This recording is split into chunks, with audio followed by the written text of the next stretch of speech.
Elizabeth Tudor's story does not begin with a crown, or a throne, or a cheering crowd. It begins with fear, silence, and the memory of steel. Because before she was a queen, she was a problem, a mistake. A child born into a kingdom that wanted sons and produced daughters. And in the spring of 1533, when she entered the world at Greenwich Palace, England did not celebrate, it recalculated, because her birth was not the answer Henry VIII had torn the world apart to obtain. Her mother Anne Boleyn had shattered Rome, broken 1,000 years of religious order, and risked civil war, all for a male heir. And what she delivered instead was a red-haired infant girl, whose very existence threatened the logic of her father's revolution. Elizabeth's cradle was surrounded not by lullabies, but by whispers, by courtiers who understood that in Tudor England disappointment was dangerous, and survival was temporary. Anne Boleyn tried to compensate with brilliance, charm, and political instinct, but in a court built on fear, brilliance was never enough. And within 3 years, the woman who had been crowned queen was rebranded traitor, adulteress, which Elizabeth was not yet 3 years old when her mother was arrested, taken to the Tower of London, and tried in a spectacle of engineered guilt. The charges were absurd, but the verdict was predetermined. And on a May morning in 1536, Anne Boleyn walked onto the scaffold at Tower Green and knelt before a French executioner whose sword fell with terrifying efficiency. Elizabeth was too young to understand death, but old enough to experience disappearance. Because in Tudor England, when someone died, their memory was erased overnight. Anne Boleyn was not just executed, she was deleted, her name forbidden, her image destroyed, her daughter declared illegitimate, and stripped of title, status, and security. Elizabeth went to sleep a princess, and woke up a bastard, moved from royal chambers to cold, neglected households, handed from governess to governess, as if she were an embarrassment no one wished to claim. Her father, Henry VIII, continued his brutal carousel of marriages. Wives rose and fell with alarming speed, and Elizabeth watched from the shadows. As love became lethal, Catherine Howard, another young queen, was also accused and executed, and this repetition carved a lesson into Elizabeth's mind that power was not romantic. It was predatory, and intimacy was fatal. While other children played, Elizabeth observed. She learned to be quiet, to read rooms, to disappear when necessary, and to remember everything, because memory was the only weapon a powerless child possessed. Her refuge became education, books, languages, and discipline, because knowledge could not be taken away by decree. And by the age of 10, Elizabeth was already fluent in Latin, Greek, French, and Italian. She read theology, philosophy, and classical history, not for pleasure, but for armor, each word a layer of protection, each sentence a rehearsal for survival. England itself was unstable, religiously, politically, psychologically, torn between Catholic past and Protestant future.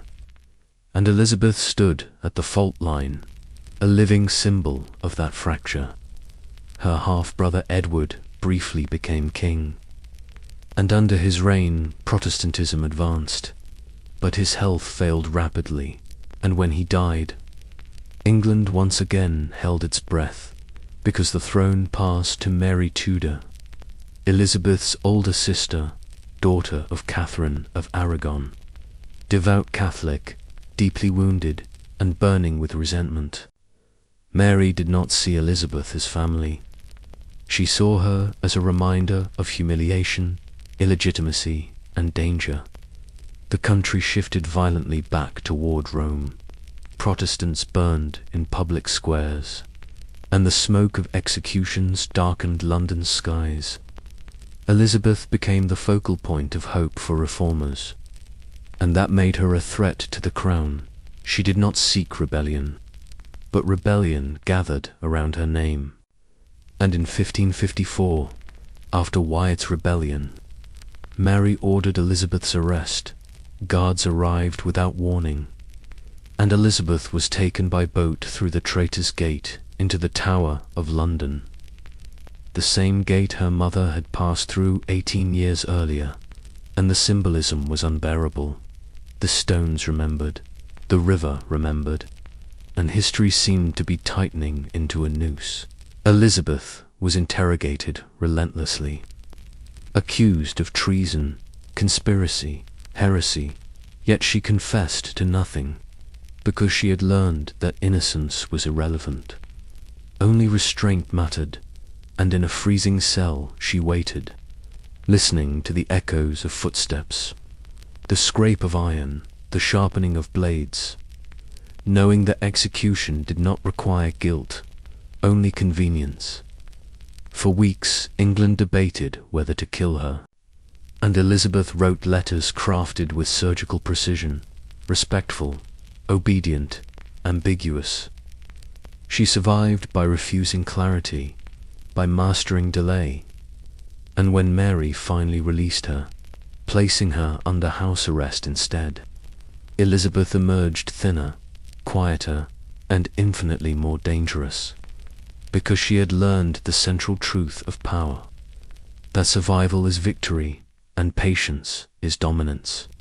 When Mary died childless in 1558, Elizabeth was summoned to the throne, and the moment was almost anticlimactic, because the crown that saved her life now rested on her head. But the girl who accepted it was not naive.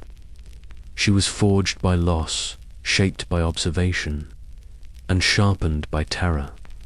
She understood that England did not need a heroine, it needed a stabilizer, and that to rule was not to triumph, but to endure.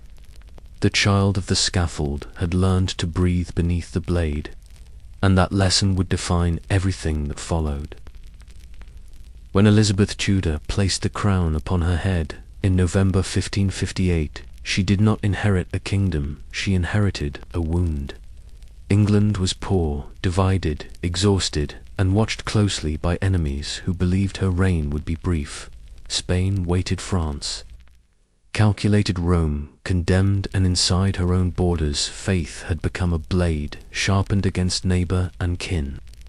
The new queen was 25 years old, unmarried, inexperienced in command, and surrounded by men who doubted that a woman could rule without surrendering power to a husband.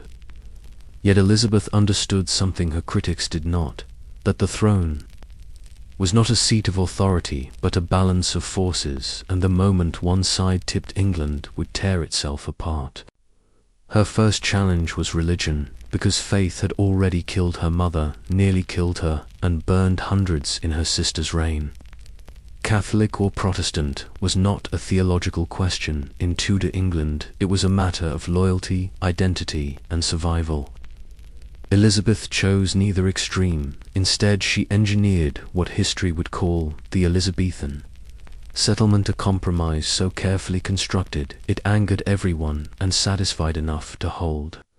The Church of England would be Protestant in doctrine, but Catholic in appearance, rituals, vestments, and hierarchy remained familiar. The Pope was rejected quietly, not theatrically, and attendance was enforced, not belief. Elizabeth was not interested in souls, she was interested in peace, and this decision alone prevented civil war at the cost of being labeled illegitimate by Rome and heretic by radicals. She accepted both because she had learned that being hated by all sides was safer than being owned by one. Behind this settlement stood William, Cecil, her most trusted advisor, a man of ink, paper, and relentless calculation. Cecil understood that ideology destroyed states, and paperwork preserved them together. Queen and minister created a government that ran on correspondence memoranda, and delay decisions were postponed, softened, reframed until danger passed. Elizabeth mastered the art of saying almost yes and not yet, because certainty invited attack while ambiguity bought time. Foreign princes flooded her court with marriage proposals, each one a potential alliance or invasion disguised as romance. And Elizabeth played the game with dazzling precision. She flirted, promised, reconsidered, withdrew, and smiled, all without committing her body or her crown. Marriage for her was not love, it was annexation, and she refused to be absorbed. Parliament pressed, nobles whispered, ambassadors schemed yet.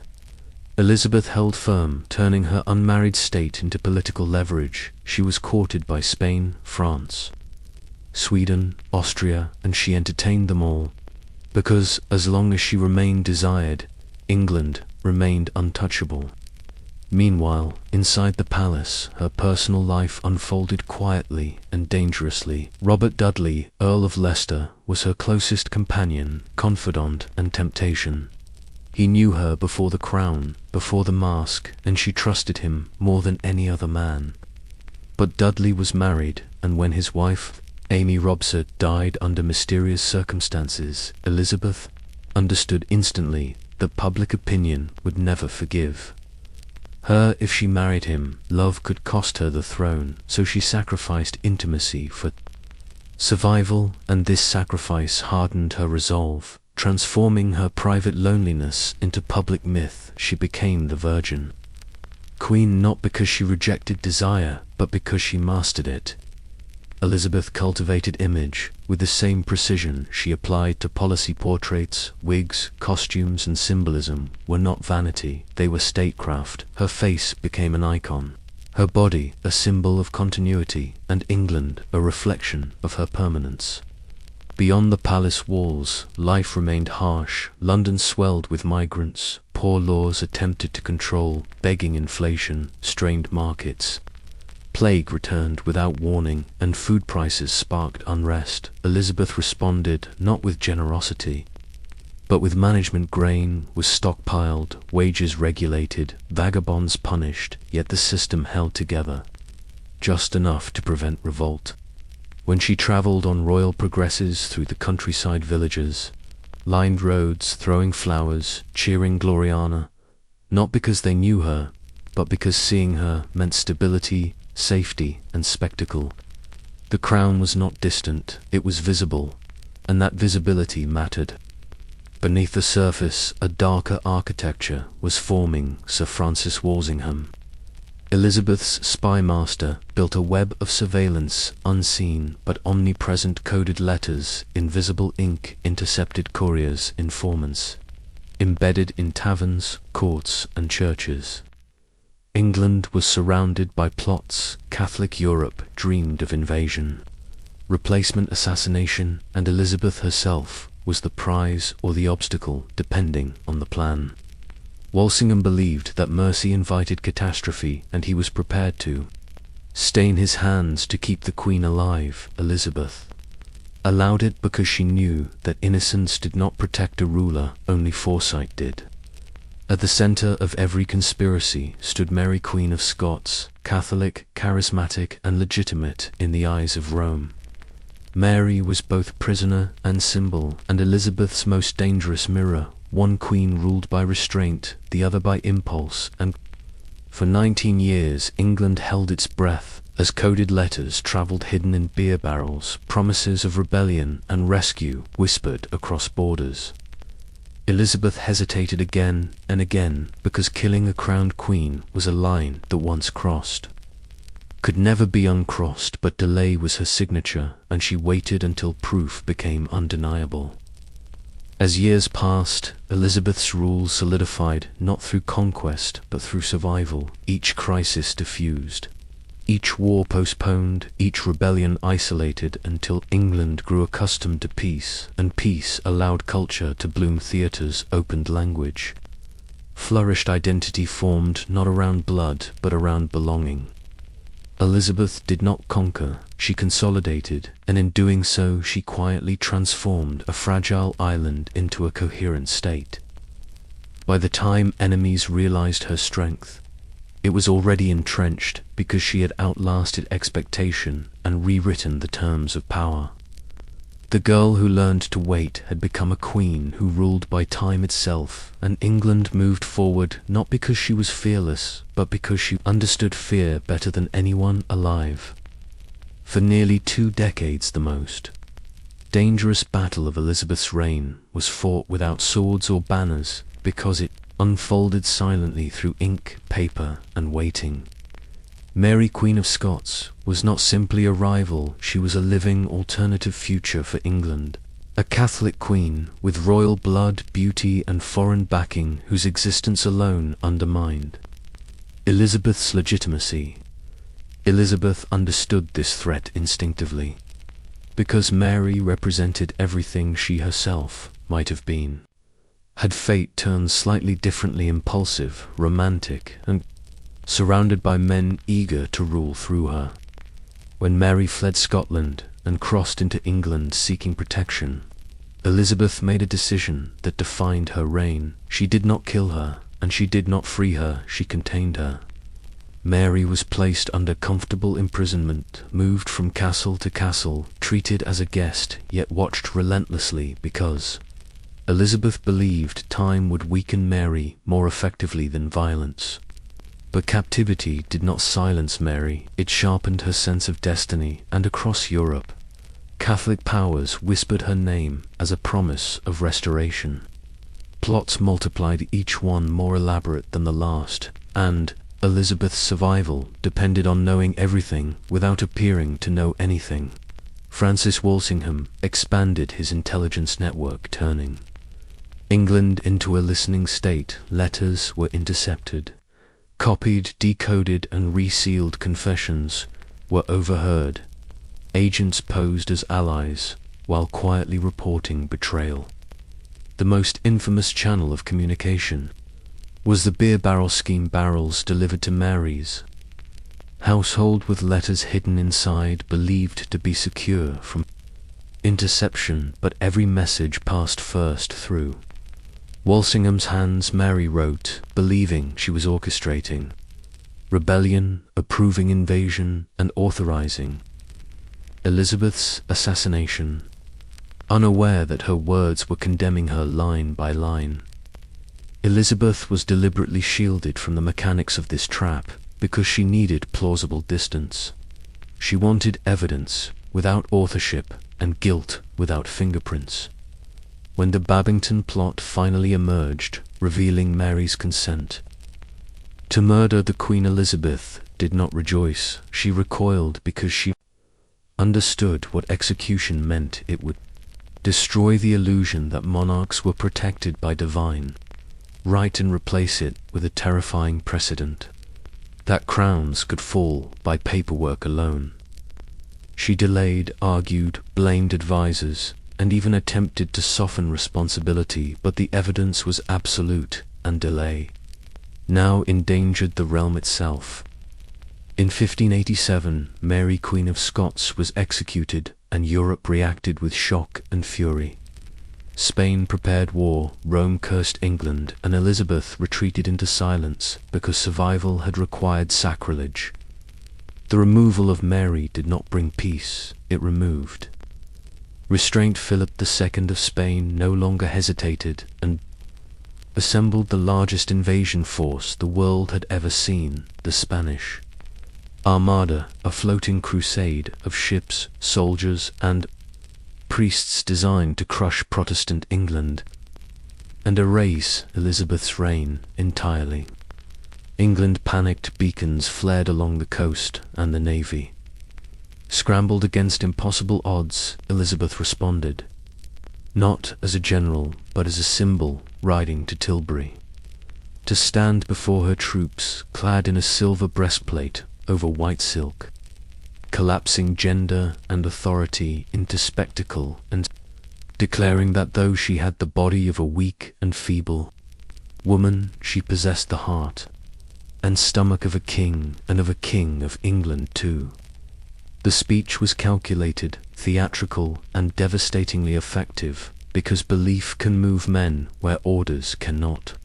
Storms, fireships, and superior maneuvering shattered the Armada, and England survived against probability, transforming disaster into destiny. Victory changed England's self-image overnight. The island was no longer defensive, it was chosen, resilient, and capable of defiance. Yet triumph deepened Elizabeth's isolation, because success elevated her to myth while separating her from humanity. She aged behind ritual white lead makeup, slowly poisoning her skin, wigs concealing, thinning, hair gowns growing heavier as her body weakened.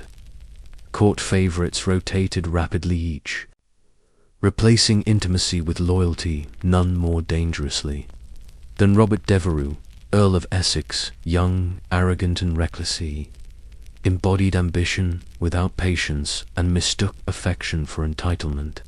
His failures embarrassed the crown, and his defiance shattered trust, culminating in rebellion that Elizabeth crushed without hesitation, ordering his execution despite personal anguish, because mercy at the end of a reign invites collapse.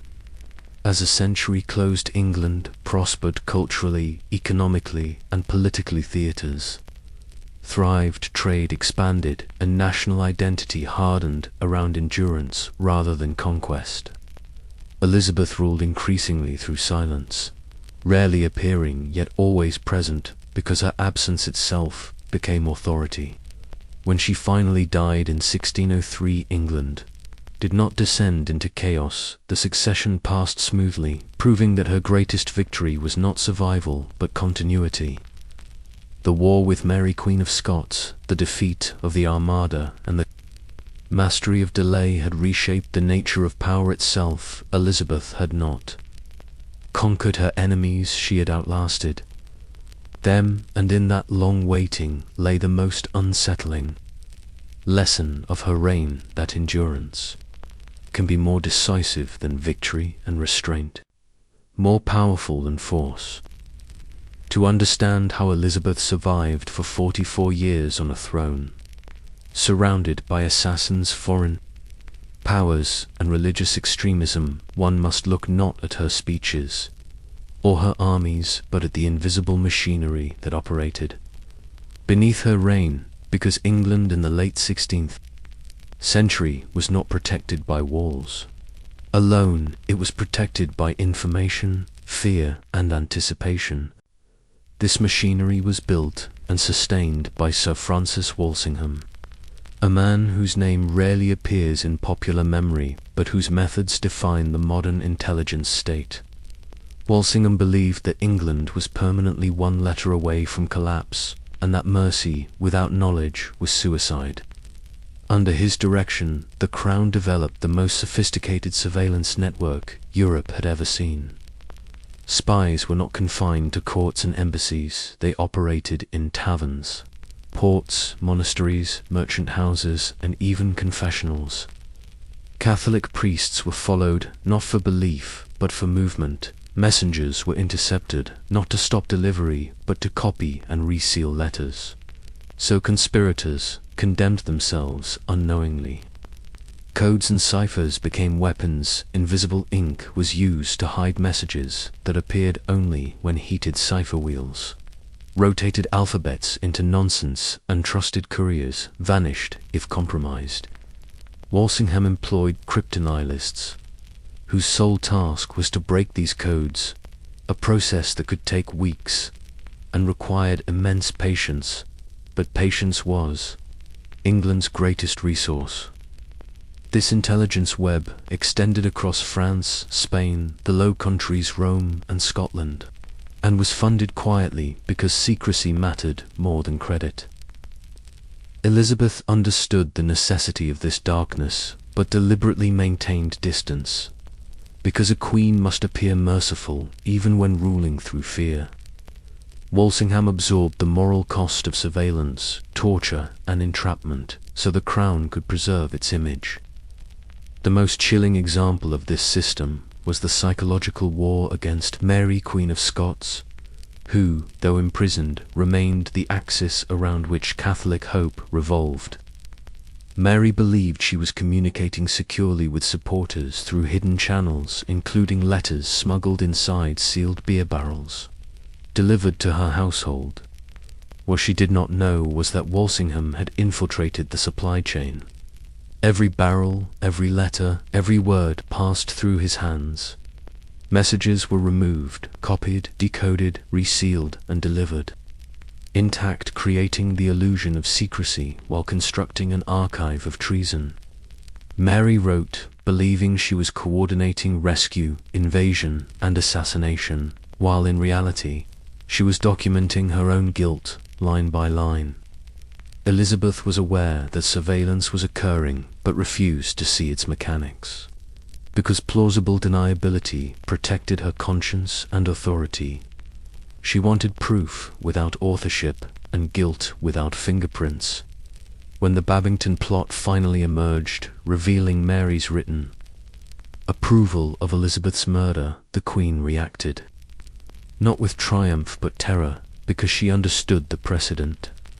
This would set the execution of an anointed queen, would shatter the myth of divine monarchy and replace it with bureaucratic death. Yet delay was no longer possible, because inaction now endangered the state itself. Mary was executed and Europe recoiled, but England survived because the threat had been neutralized before it could mobilize. This intelligence system did not disappear after Mary's death. It expanded, because fear does not vanish with victory, it sharpens. Catholic recusants were monitored meetings, infiltrated, and loyalty measured continuously. England became a nation where silence was safer than speech, and trust was provisional. This atmosphere was not accidental, it was engineered because Walsingham believed that preventing conspiracy required making conspiracy impossible to coordinate. Critics later argued that Elizabeth's reign normalized surveillance and repression, but defenders noted that England avoided the religious civil wars that tore apart France and the Low Countries. This trade-off defined the moral core of Elizabeth's rule: stability, purchased through control, peace maintained through anticipation rather than reaction. The spy state also extended into foreign policy. Ambassadors were watched, alliances probed, and intentions mapped before action was taken, allowing Elizabeth to delay wars, avoid commitments, and let enemies exhaust themselves. Intelligence gave her time, and time was her primary weapon. When Walsingham died in relative poverty, his services largely unacknowledged. Elizabeth reportedly wept because she understood that no one else had carried the weight of England's fear as he had. His legacy endured not in monuments but in method, because modern intelligence agencies operate on principles. He pioneered infiltration, interception, deniability, and delay. This expansion reveals that Elizabeth's endurance was not merely personal brilliance, but systemic construction. She ruled not alone, but through a network designed to see threats before they became visible. This machinery rarely appears in romantic retellings, because it complicates the myth of benevolent rule, yet without it, Elizabeth's reign would have ended quickly, violently, and publicly. The crown survived because it listened constantly and acted slowly, and in that balance between awareness and restraint, England found a way to exist in a hostile world without tearing itself apart. While queens plotted and empires threatened, the true measure of Elizabeth's reign unfolded beyond palace walls, in streets, fields, ports, and theatres where ordinary lives absorbed the consequences of her patience. England in the late 16th century was not golden, it was crowded, hungry, ambitious, and afraid.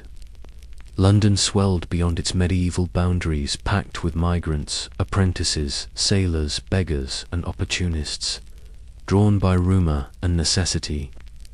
Timber houses leaned inward, drains ran open, disease spread faster than law and plague. returned in cycles that emptied streets and filled graveyards. Food prices rose, wages lagged, and the poor laws emerged, not from compassion but control, attempting to regulate. Poverty before desperation turned violent. Elizabeth understood that rebellion begins not with ideology but with hunger, so grain supplies were monitored, hoarding punished, and order enforced because stability was survival. Yet hardship coexisted with energy, because this was an age hungry not only for bread but for meaning and nowhere. Was that hunger more visible than in the explosion of public entertainment? Wooden theatres rose on the outskirts of London drawing crowds from every class, nobles, labourers, prostitutes and thieves, standing shoulder to shoulder watching stories of kings, betrayal, ambition and legitimacy unfold in a language they could feel even if they could not read. Shakespeare, Marlowe and their contemporaries flourished because Elizabeth's stability created space for imagination. The state censored, carefully banning direct sedition while allowing allegory, because drama released tension without igniting revolt. Plays became mirrors through which the public processed anxiety about succession, power, and identity. Beyond the city, the Queen travelled on royal progresses, moving through villages and estates, allowing subjects to see her splendour firsthand. For many peasants, this was the only time they would ever glimpse their monarch, and the effect was electric. Gloriana became real, not distant, a living embodiment of order and continuity. Hosts bankrupted themselves to impress her because proximity to the Queen meant favour, and favour meant survival. These journeys reinforced loyalty, not through force but through presence, reminding the nation that the crown watched and remembered. England's gaze also turned outward toward the sea, because land offered little wealth and many enemies, while the ocean promised risk and reward. Sailors ventured farther, mapping unknown coasts, chasing rumors of gold and glory.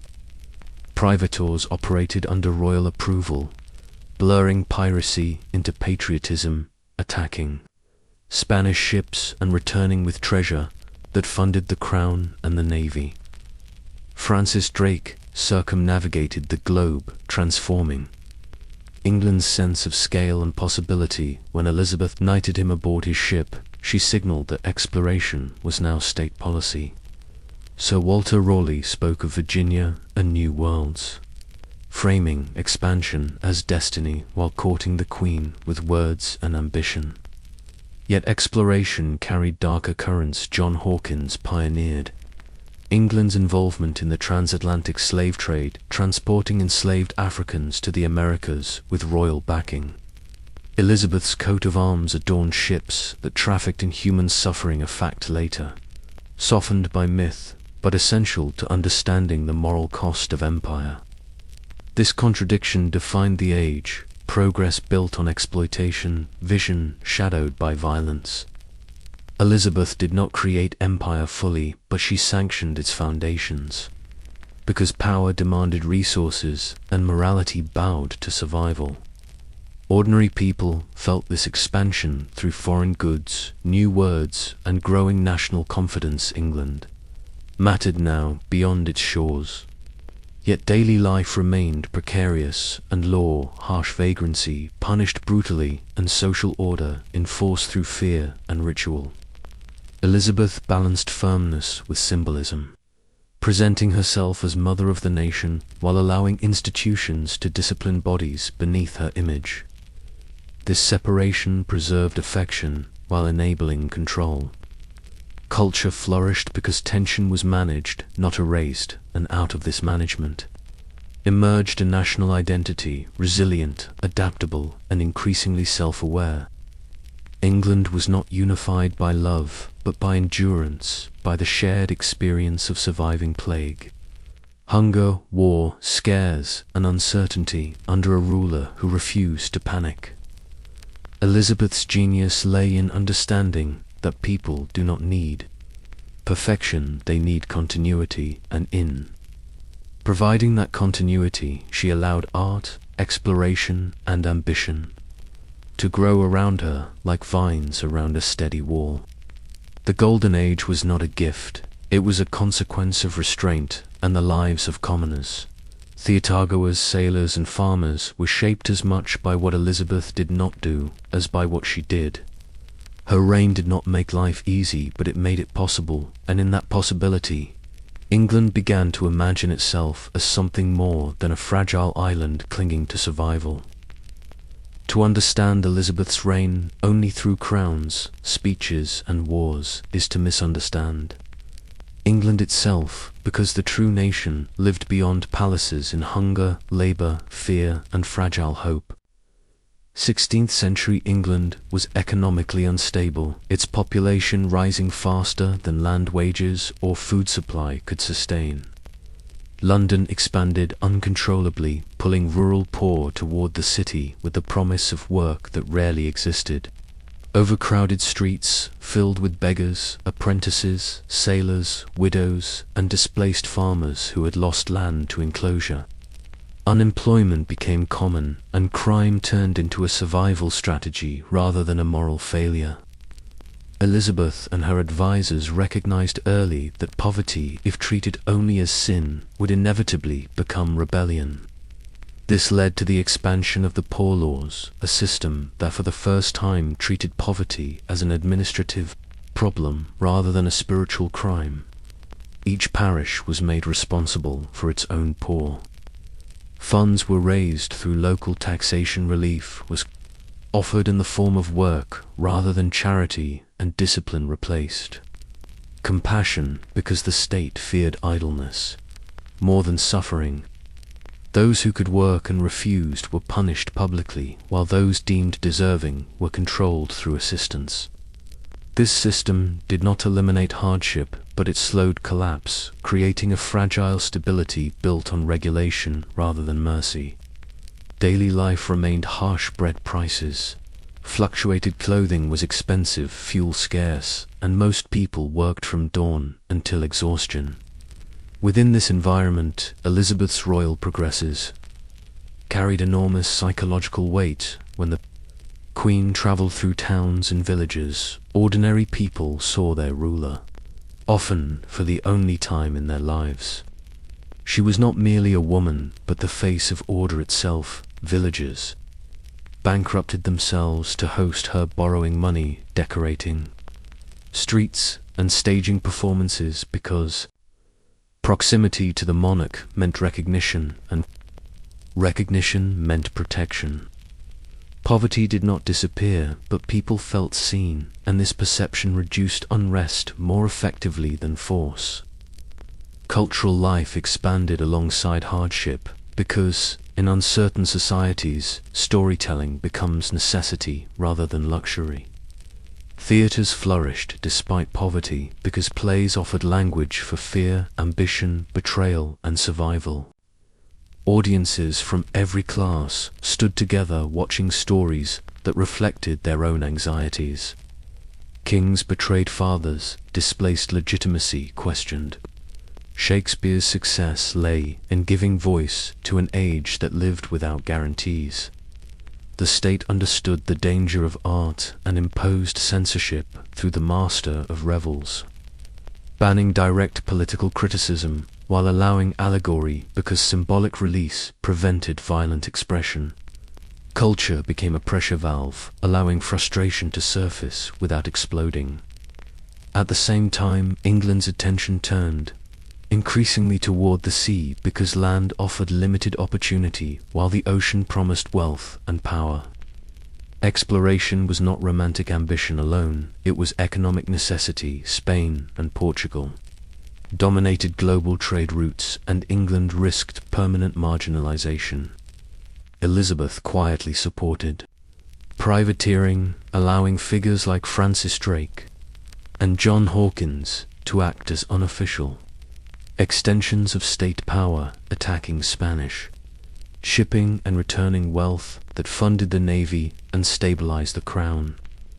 However, this expansion carried A darker truth: England's first steps into the transatlantic slave trade occurred under Elizabeth's reign. John Hawkins transported enslaved Africans across the Atlantic with royal approval, a fact later softened by patriotic myth but essential to understanding the moral contradictions of the age.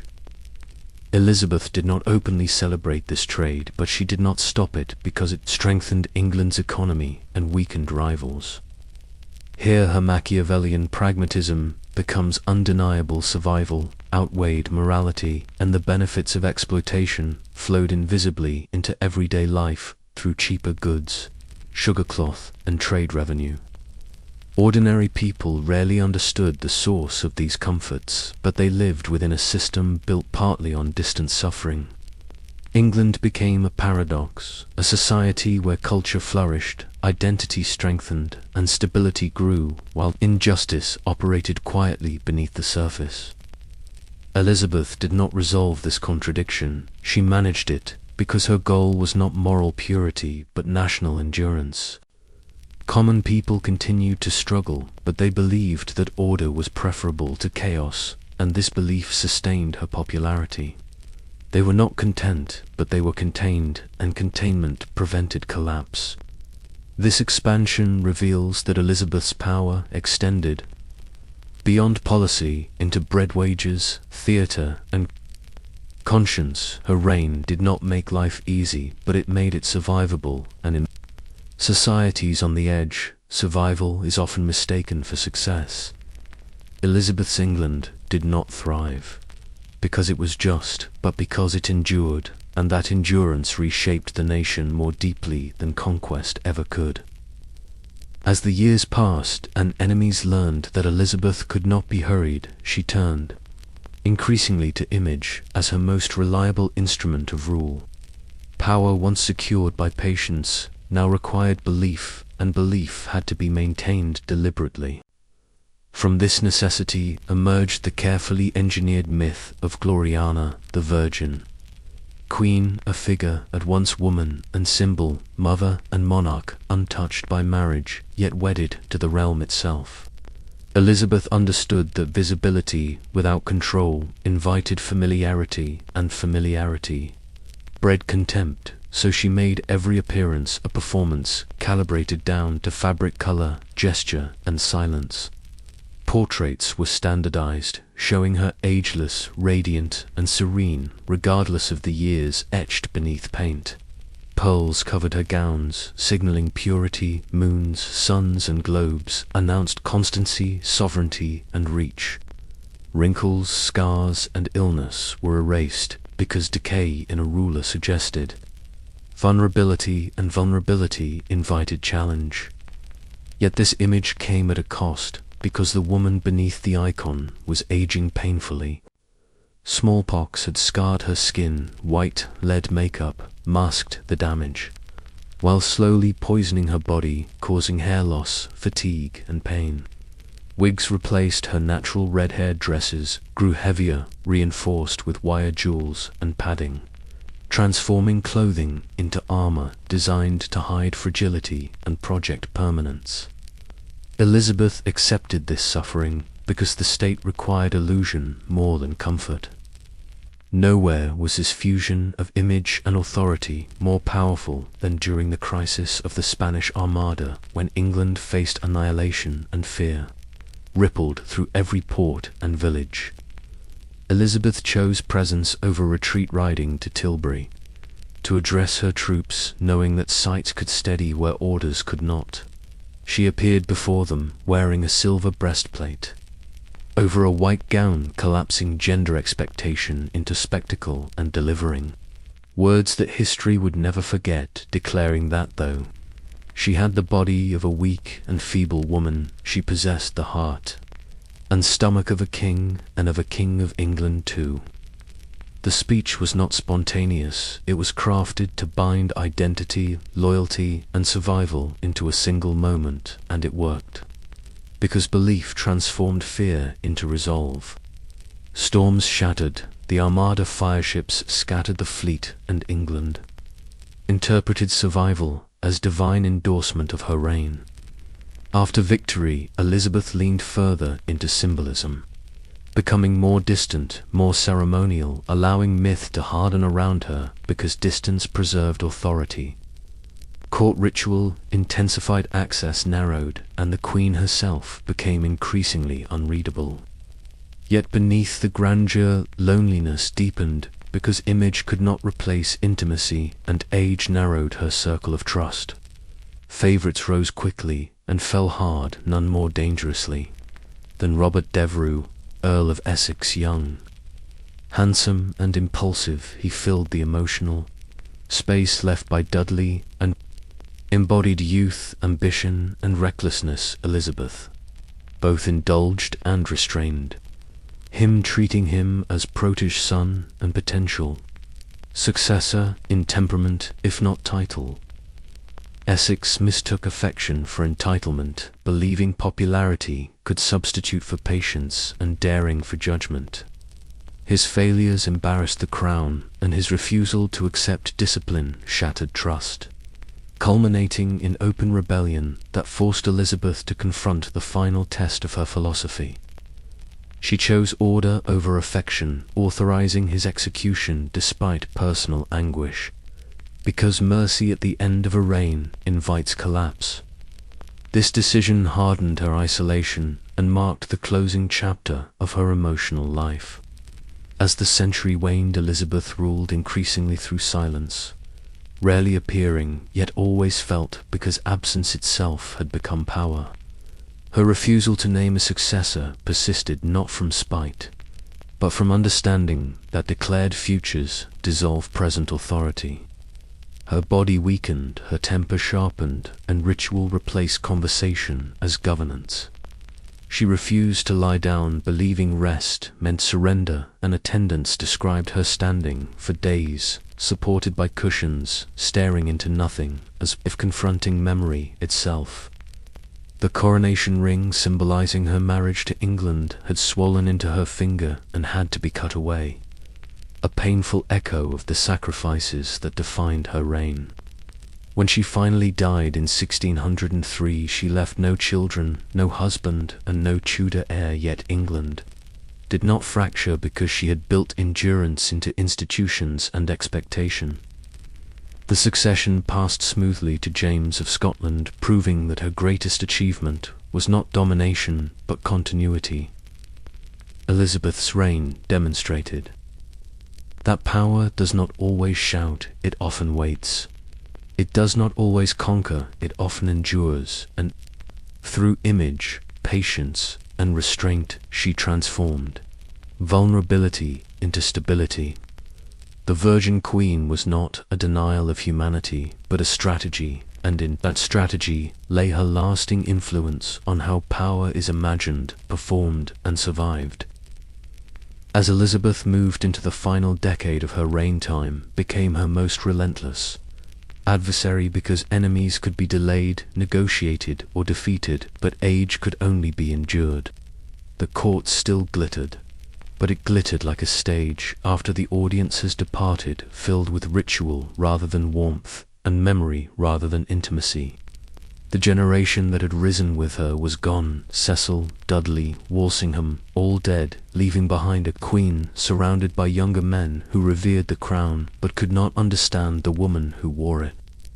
Governance hardened into routine, and emotion retreated behind ceremony because vulnerability now risked destabilizing everything she had preserved. England itself had changed, becoming more confident, more ambitious, and more impatient, while Elizabeth remained cautious, suspicious of haste, and deeply aware of how quickly certainty had destroyed her parents' generation. The greatest tension of these years lay not in foreign threat but in succession, because the question Elizabeth had postponed for decades could no longer be ignored.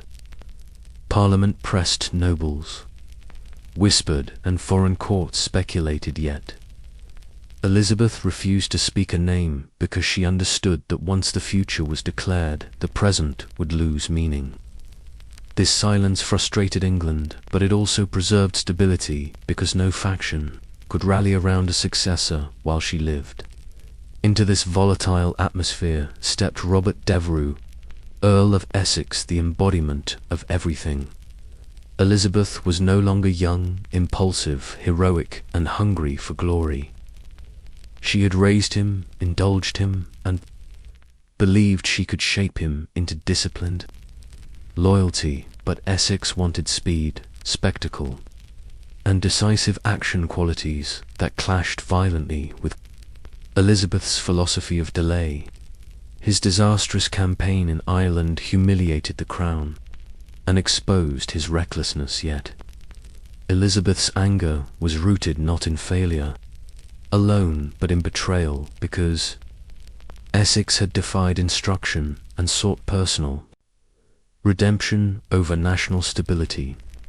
When he burst uninvited into her private chamber and saw her without wig, makeup, or armor, he shattered the boundary that preserved her authority.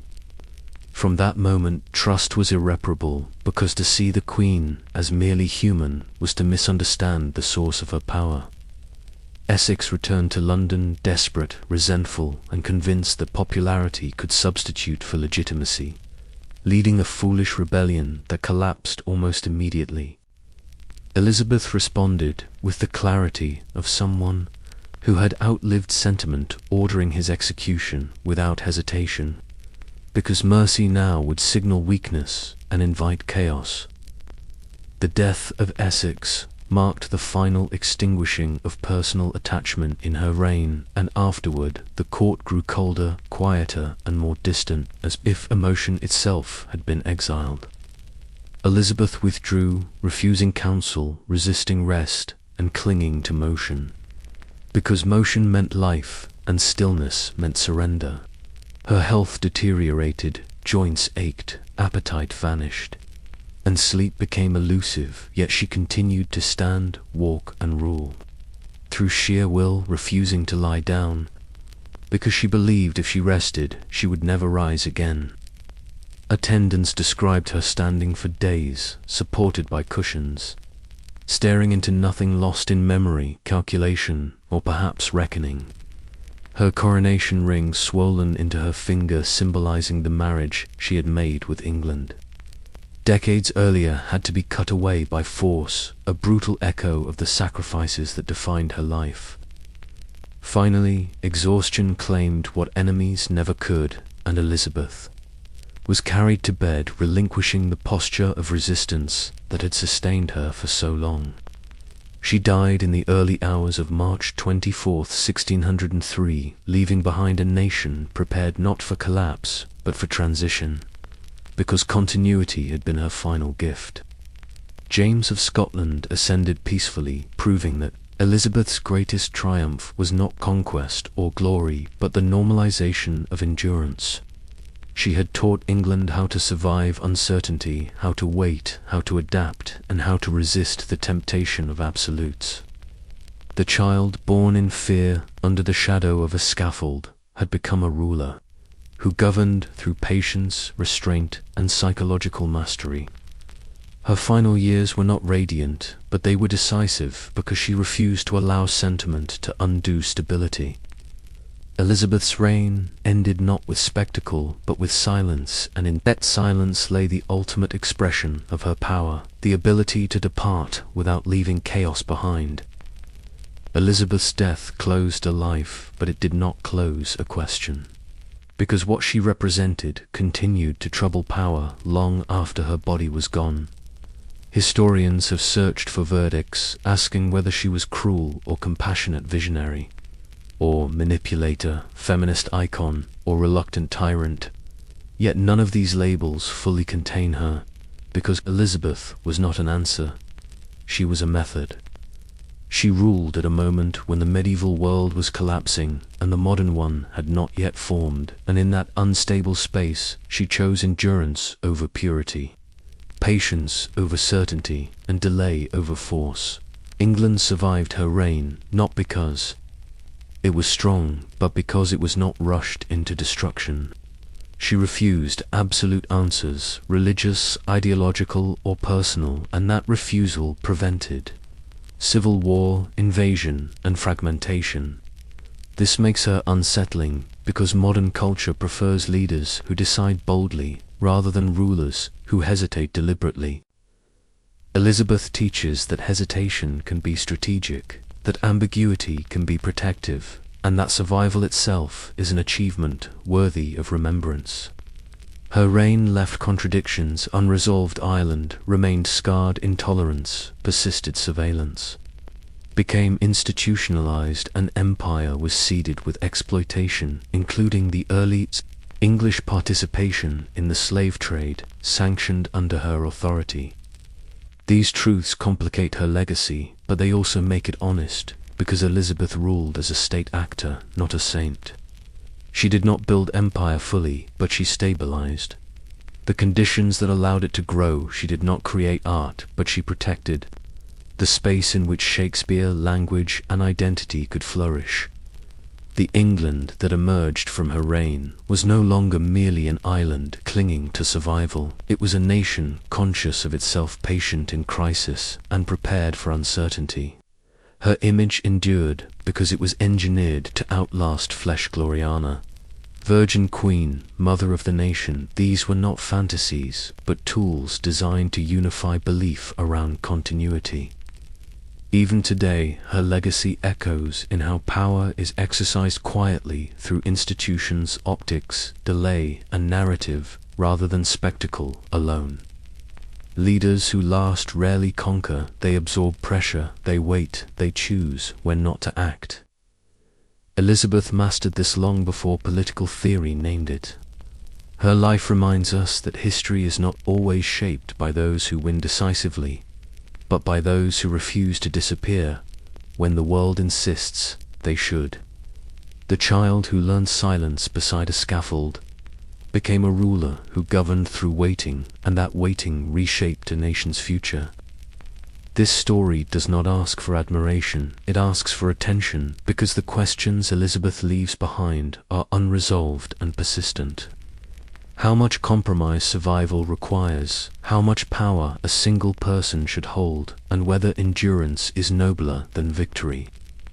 If stories like this, told without simplification, without noise, and without comfort matter to you, then this is where you belong, not as a spectator, but as a witness. Because history only survives when someone is willing to listen all the way to the end.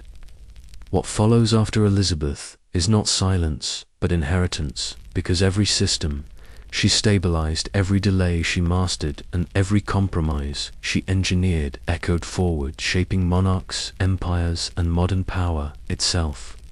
Her shadow stretches beyond Tudor England into how nations govern through institutions, optics, surveillance, and restraint rather than spectacle alone. To study Elizabeth is not to admire a queen, but to examine a method, one that trades certainty for survival and decisiveness for endurance. And if this story held you not through noise but through patience, then what comes next is not another tale, but a continuation, because history is not a series of isolated lives, it is a chain of choices carried forward. And the next woman who stepped into power inherited not a throne, but a question, one Elizabeth never answered, only endured. And that is where the story truly continues.